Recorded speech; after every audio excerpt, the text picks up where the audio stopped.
തിങ്കളാഴ്ച മുതൽ ഇവനെ ഇങ്ങോട്ട് വിട്ടാൽ മതി, ഇല്ലെങ്കിൽ വേറെ കോളേജ് നോക്കിക്കോളാൻ പറഞ്ഞു.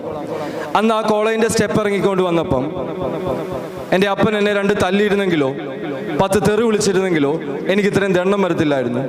ഈ പാവ മനുഷ്യൻ കരഞ്ഞുകൊണ്ട് കണ്ണും നിറഞ്ഞ് എന്നോടൊന്നും പറയാതെ ഞങ്ങൾ നേരെ വീട്ടിൽ പോയി. അന്ന് വീട്ടിൽ ചെന്നപ്പോൾ ഞാൻ വീടിൻ്റെ ഭിത്തിയിൽ ഒരു ചാർട്ട് പേപ്പറൊക്കെ എഴുതി ഒട്ടിച്ച് വെച്ചു. Professor Sanju P Cherian, saint kids college പഠിപ്പിക്കാൻ പോകുന്നത്, പ്രോബ്ലം പേപ്പർ എന്നൊക്കെ പറഞ്ഞ് ഞാനിങ്ങനെ ഒരു ചാർട്ട് പേപ്പർ എഴുതി ഒട്ടിച്ച് വെച്ചു. ഇത് ആരോട് വാശി തീർക്കാനല്ല, എൻ്റെ അപ്പൻ കരഞ്ഞിറങ്ങിയ കോളേജിൽ ഒരു ദിവസം ഈ മനുഷ്യനെ സന്തോഷത്തോടെ കൊണ്ടുപോകണം എന്നുള്ളൊരാഗ്രഹത്തോടെ ഞാനിങ്ങനെ ഒരു ചാർട്ട് പേപ്പറൊക്കെ എഴുതി ഒട്ടിച്ചു വെച്ചു. പിന്നെ ഒരു 3 വർഷം ആർക്കും വലിയ ഉപദ്രവമൊന്നും ഉണ്ടാക്കാതെ ഞാൻ സെയിൻറ്റ് കിഡ്സിൽ പഠിച്ചു. അതിനുശേഷം യൂണിവേഴ്സിറ്റി ക്യാമ്പസിൽ പോയിട്ട് PG ഒക്കെ എടുത്തു.